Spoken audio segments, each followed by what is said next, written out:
I would have wanted to know. If you've ever wanted to know corporation and government secrets, these are the individuals you can thank. Welcome to WatchMojo.com, and today we're counting down our picks for the top 10 whistleblowers. William Sullivan said, "We sat around a table plotting these things, and no one ever asked, is it ethical, is it legal?" And of course, they didn't ask, is it working? For this list, we've looked at people who revealed corrupt or illegal behavior to the public. We've based our ranking on the importance of the leaked information, the individual's overall notoriety, and the impact their information had on the public eye. Eventually you realize that these things need to be determined by the public, not by somebody who was simply hired by the government. Number 10, Colleen Rowley. Holy shit, Martin. Oh! That's the other building. That's terrorist. Other building? That's terrorist, bro. Following the September 11th, 2001 terrorist attacks in New York City, many agencies took a hard look at their policies and procedures as their agents began to doubt the agencies. Recklessness would be criminal, and the things I know of are bordering on that. FBI agent Colleen Rowley was one of those agents. She quickly became known for speaking out against the FBI due to their mishandling of information regarding the terrorist Zacarias Moussaoui, who was linked to the attacks. The man known as the 20th hijacker, Zacarias Moussaoui, is now serving 6 life sentences in the Supermax prison in Florence, Colorado. For her actions, Rowley was named one of Time Magazine's People of the Year in 2002 and was awarded the first ever Sam Adams Award for Integrity in Intelligence that same year. I also was probably one of the last whistleblowers to get on a cover of a magazine, and actually survive. She retired from service in 2004. Do you feel the lessons have been learned? Oh, that's a good question too. Have the lessons been learned? I don't think so. Number 9, Jeffrey Wigand. His testimony was a key to the eventual $246 billion settlement with 5 tobacco companies. Time to stand up to the tobacco companies. Coming from the Research and Development Department of tobacco company Brown & Williamson, Jeffrey Wigand had enough of hiding secrets. And I decided, after reading those articles and authenticate them, that I would actually go to CBS 60 Minutes and violate the agreement I had signed after receiving 2 death threats on my children.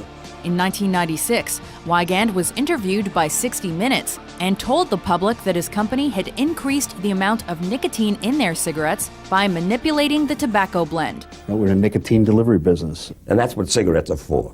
Most certainly. It's a delivery device for nicotine. Causing increased harm to both smokers and secondhand smokers. When you say you're going to have a safer cigarette, that now takes everything else that you have available and say it's unsafe. And that, from a product liability point of view, gave the lawyers great concern.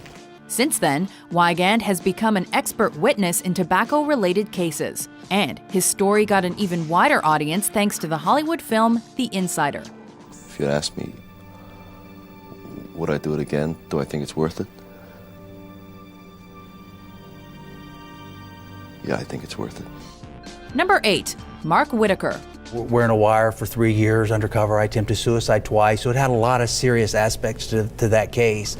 It doesn't matter what level of employment you've reached, anyone can be a whistleblower. Just ask Mark Whitaker. If I'm on the phone with any of the competitors, I would record that. Whitaker worked at Archer Daniels Midland, where he was president of the bioproducts division. And he became the highest level corporate executive to ever blow the whistle when he revealed that ADM had been involved in price fixing. I kind of started writing my own severance and started taking money from that company especially the last few months. However, the company retaliated and slammed Whitaker for embezzlement, which resulted in $9.5 million worth of fraud charges and 8.5 years in a federal prison. They told me that I was a good informant. They told me, I've been told a few times, one of the best informants they've ever had. Following his release, Whitaker's exploits were comically dramatized in the 2009 Matt Damon-led film, The Informant. We'd work it. We'd build the investigation, get everything we needed, gather up all the information. Then we went to DOJ, briefed those lawyers, and, before you knew it, we were hitting ADM, raiding the place, taking it down. Number 7, Mordecai Vanunu. This building here, this is the District Court of Jerusalem, the place who sentenced me as a spy traitor. Here is a controversial choice. Mordechai Vanunu was an Israeli nuclear technician who was abducted by Mossad agents after revealing the truth about Israel's nuclear testing program to the public through a UK newspaper. He spent over 18 years in prison, 11 of them in solitary. Very cruel, barbaric treatment by Israel's spy Mossad Shabak. Since his release in 2004, he has been an activist in freedom of speech and movement. Although named a traitor against Israel, Vanunu has been celebrated by the international community, including numerous Nobel Peace Prize nominations, the Right Livelihood Award, and the Lenin Ono Grant for Peace. I am a symbol of the will of freedom, that the human spirit is free. You cannot destroy the human spirit. Number 6. Sharon Watkins. I felt like I was the loyal employee, but I have this whistleblower label. If there's anything that gets the whistle blowing, it's shady finances. I think leaders, they should bear not only the privilege of office, but also the responsibility. A vice president with Enron, Sharon Watkins became famous after alerting the authorities of financial fraud within the company. There were swindlers in the Emperor's New Clothes discussing the fine material that they were weaving. Although she was criticized for not bringing her reports of financial anomalies to the public sooner, Watkins was named one of the 3 People of the Year in 2002, along with fellow whistleblower Colleen Rowley. Since leaving Enron, she's become an advocate of proper business and management, and actively spreads her ideals about the problems of the corporate culture in the United States. When you have an ethical challenge, your life's never the same. You're either going to rise to it and try to stop the bad behavior, or you're going to rationalize why, you're staying silent. Number 5. Daniel Ellsberg. It was a well-kept secret by thousands and thousands of people, including me.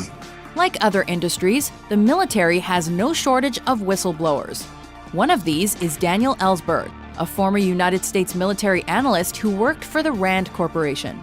I needed details of the atrocities by the Viet Cong anywhere in Vietnam. Above all, I wanted gory details of any injuries to Americans.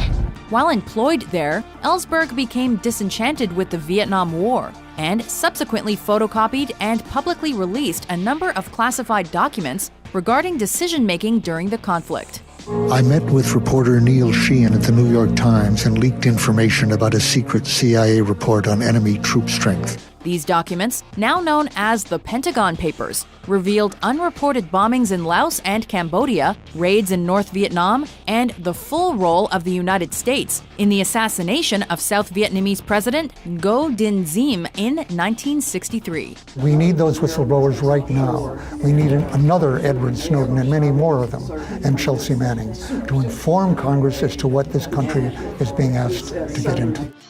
Number 4. Edward Snowden. Over time, that awareness of wrongdoing sort of builds up, and you feel compelled to talk about it. And the more you talk about it, the more you're ignored, the more you're told it's not a problem. Arguably the poster boy of whistleblowing, Edward Snowden is a former systems analyst who leaked classified government documents regarding mass surveillance from the National Security Agency. I was trained as a spy in sort of the traditional sense of the word, in that I lived and worked undercover overseas, pretending to work in a job that I'm not.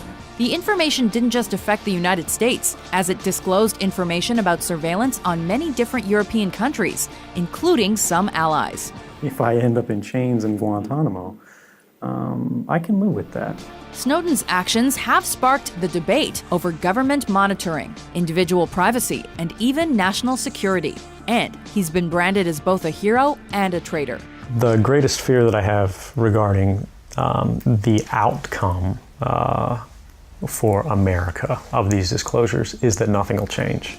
Number 3, Julian Assange. We accept material that is political, diplomatic, or historical or ethical significance that hasn't been published before and is on kind of some kind of censorship threat. Assange rose to notoriety as the founder of website WikiLeaks in 2006, but didn't grab the world's attention until 2010, when he began releasing classified documents obtained by Bradley, later known as Chelsea Manning. The site, and Assange himself, have been under fire ever since, with questions surrounding the legality of the leaks. So information that organizations are spending economic effort into concealing, that's a really good signal. so that when the information gets out, there's a hope of it doing some good. Public reaction has been mixed, as some governments have named him a criminal, while many groups have rewarded his actions. We don't yet have a totalitarian regime, but we have all the getting pretty close in the practical elements. Is that going to cross over into something else? In 2010, Assange received the Sam Adams Award for Intelligence and Ethics. And in 2012, he won the Sydney Peace Foundation Gold Medal for Peace with Justice, putting him in a category that includes only Nelson Mandela, the Dalai Lama, and Daisaku Ikeda.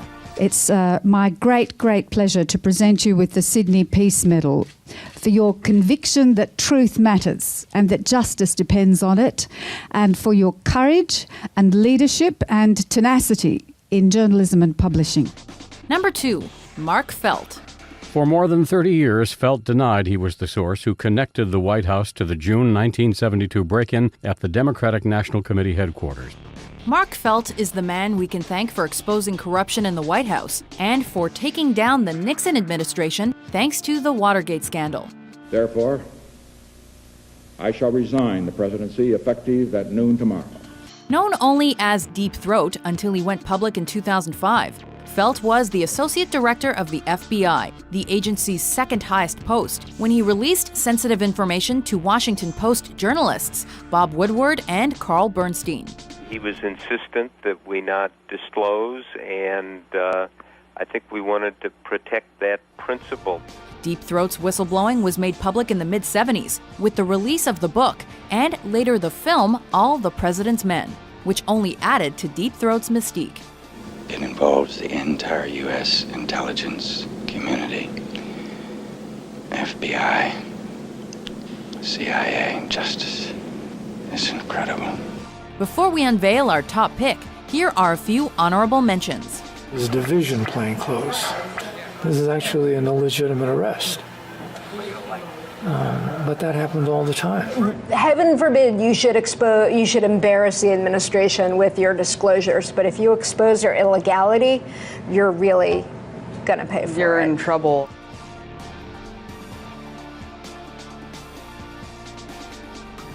First of all, I'd like to say that I retired from NSA because of the spying they started on U.S. citizens and the massive scale that they did it. Since I designed a lot of the programs that they're using, I want to express the magnitude of the problem, not just for the United States, but for world democracy. I discovered that in the country where I was ambassador, we and the Americans were shipping people in order for them to be tortured, and some of them were tortured to death. Now, as you may imagine, my worldview changed. Number 1, Chelsea Manning. He was deeply disturbed by what he was seeing as an intelligence analyst in Iraq, the shooting of the Reuters reporters, civilians by helicopter. Formerly known as Bradley Manning, Chelsea is responsible for the largest leak of government documents in history via WikiLeaks.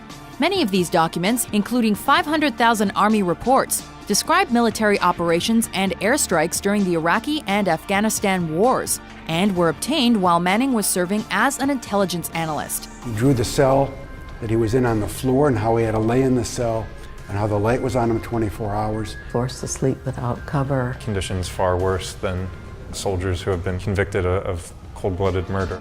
As a result of this leak, Manning was charged with 22 criminal offenses under the Espionage Act and was given a 35-year prison sentence. He was not convicted on aiding the enemy, the most serious charge that would have landed him life in prison. Like many on our list, Manning serves as an example of the treatment of whistleblowers by governments and the dangers they face.